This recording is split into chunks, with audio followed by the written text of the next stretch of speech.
Olá pessoal, eu sou o Gustavo e nessa videoaula iremos trabalhar com o problema do transporte com transbordo, que nada mais é do que uma generalização do problema de transporte. Então o que nós temos aqui no problema de transporte com transbordo?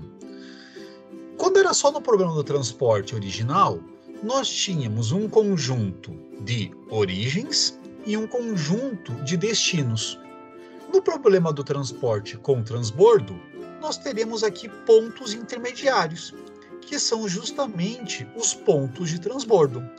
E a ideia aqui é que nós podemos ter o fluxo ocorrendo da seguinte forma: os itens saem das origens, se vêm até um ponto de transbordo, que pode ser qualquer um dos pontos de transbordo que nós tenhamos. Aqui nesse exemplo temos dois pontos de transbordo, o ponto 1 e o ponto 2. E a partir do ponto de transbordo, saem para os destinos. Então aqui o DIK representará para nós qual que é o custo unitário de transporte da origem I para o ponto de transbordo K. Então, aqui, por exemplo, o D12 seria qual que é o custo para transportar uma unidade da origem 1 até o ponto de transbordo 2. E daí existe também o custo para realizar o transporte do ponto de transbordo K para o destino J.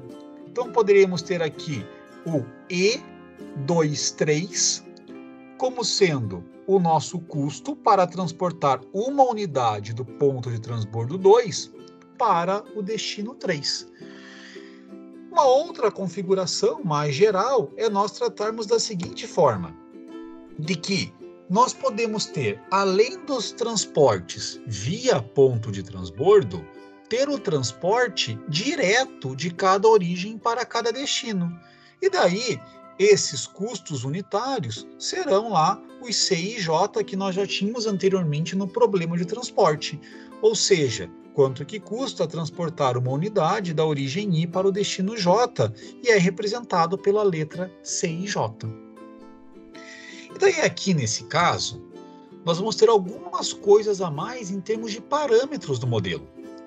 Temos o OI, que representa a oferta da origem I, e isso lá da origem I igual a 1 até a origem I igual a M, ou seja, para cada uma das nossas M origens. A demanda no destino J, com o nosso J variando de 1 até N, então temos N destinos. E aqui eu não comentei naquela figura, mas vou voltar nela, o que é o valor T que aparecia ali, que tinha o T1 e o T2. Ele se refere a qual que é a capacidade no ponto de transbordo K. E aqui nós temos o K variando de 1 até P, ou seja, temos P pontos de transbordo. Então, com isso, voltando aqui nessa nossa figura, nós temos, nesse exemplo, M igual a 3, porque nós temos 3 origens, P igual a 2, porque nós temos 2 pontos de transbordo, e N igual a 4, porque temos 4 pontos de destino. Cada uma das origens tem uma oferta OI, cada um dos pontos de transbordo tem uma capacidade TK. Então, o que vai acontecer aqui, por exemplo, é que se nesse ponto de transbordo nós tivéssemos uma capacidade de 80, não tem como ele receber mais do que 80 unidades, somando tudo que ele recebe da origem 1, tudo que ele recebe da origem 2 e o que ele recebe da origem 3.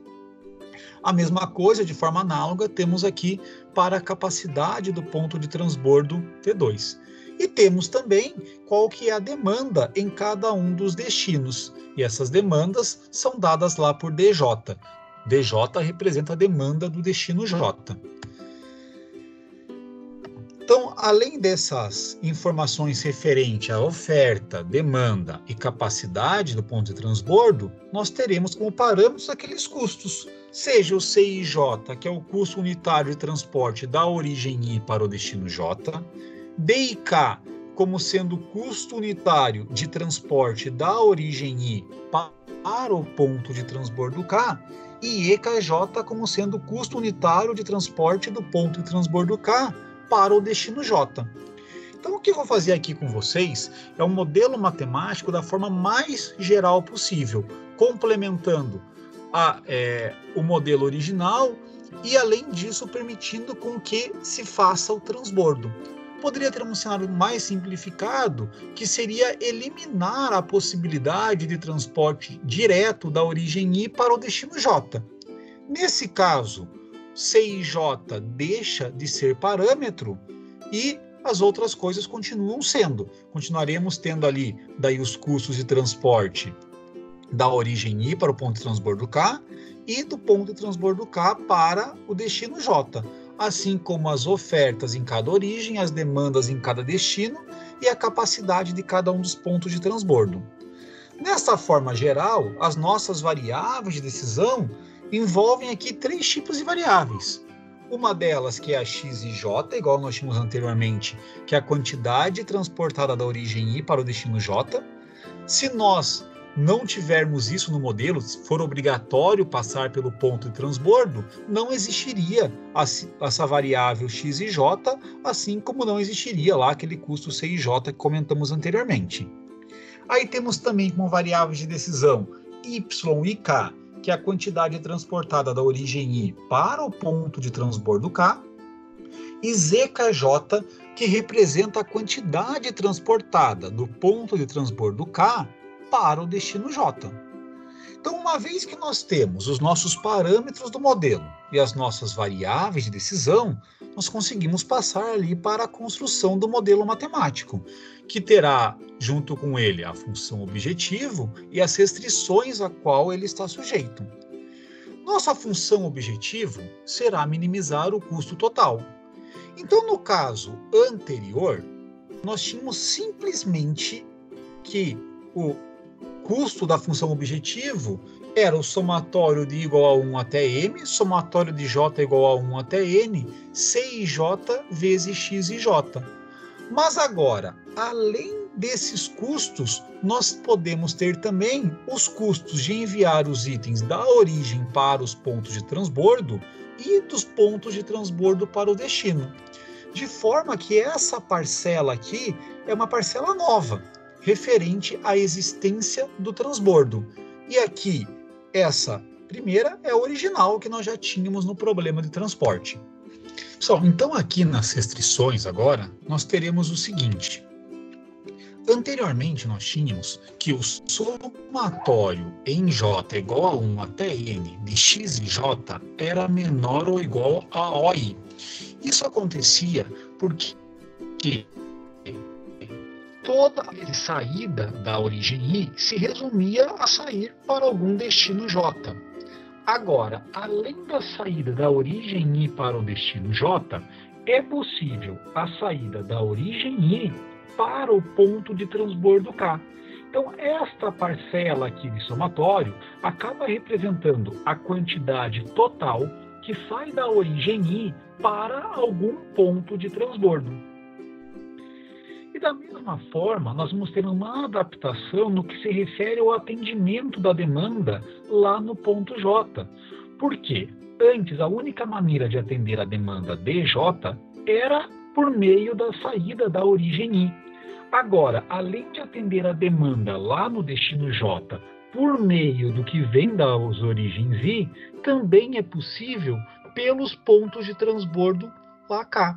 Ou seja, nós vamos ter aqui que o somatório de x e j, com I variando de 1 até m, que é tudo o que sai de alguma origem I para o destino J, mais o somatório de k igual a 1 até p de zkj, ou seja, tudo que sai de algum ponto de transbordo K para o destino J é maior ou igual do que a demanda no ponto J. Ou seja, nós podemos atender essa demanda do destino J, seja lá pelas origens I ou pelos pontos de transbordo K. Aí temos algo adicional aqui no que se refere à capacidade de cada um dos pontos de transbordo. nós temos que o ponto de transbordo K tem uma capacidade denotada por TK.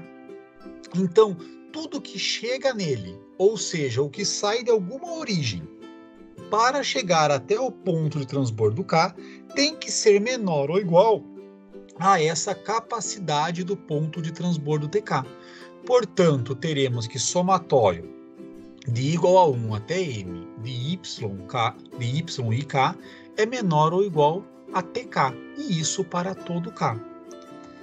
Da mesma forma, temos outra coisa adicional que se refere a tudo o que chega em algum ponto de transbordo tem que ser exatamente igual ao que sai. O princípio disso é que não é possível o teletransporte, as coisas se materializarem no ponto de transbordo. Então, se nós temos que num ponto de transbordo K chegam 100 unidades, deste ponto de transbordo saem 100 unidades. Da mesma forma, não podem sair 100 unidades se não chegarem 100 unidades nesse ponto de transbordo. Então, nós temos aqui que tudo o que chega no ponto de transbordo K, que é dado pelo somatório de igual a 1 até m de y e k, é igual a tudo que sai do ponto de transbordo K, que é dado pelo somatório de j igual a 1 até n de zkj. E isso nós teremos para cada um dos pontos de transbordo K. E por fim, no que se refere à não negatividade das variáveis, nós estamos aqui falando em quantidades quando falamos nas variáveis x e j, y e k e zkj. E essas quantidades vão ser maiores ou iguais a zero. Então, aqui temos de forma adicional que y e k é maior ou igual a zero para todo i e todo k, e zkj é maior ou igual a zero para todo k e todo j. De forma geral, nós podemos dizer o seguinte, que tudo que está em azul representa coisas que adicionamos agora para a consideração do transbordo. De maneira que se fosse retirado tudo isso que está em azul, nos reduziríamos ao problema de transporte original. Por outro lado, se nós mantivermos aqui o que está em azul, essa parte do menor ou igual a OI para todo I e maior ou igual a DJ para todo J, excluindo todos esses termos que envolvem X e J, nós teremos um caso de um problema do transbordo, onde é obrigatório que todos os itens que saem de alguma origem passem por algum ponto de transbordo e do ponto de transbordo sejam transportados até o ponto de destino. Então aqui nós estamos generalizando tanto a situação em que não existe transbordo, como a situação em que o transbordo é obrigatório. Então esse aqui é um modelo matemático de programação linear geral, que engloba ali o problema do transporte com transbordo. Muito obrigado pela atenção e até a próxima videoaula.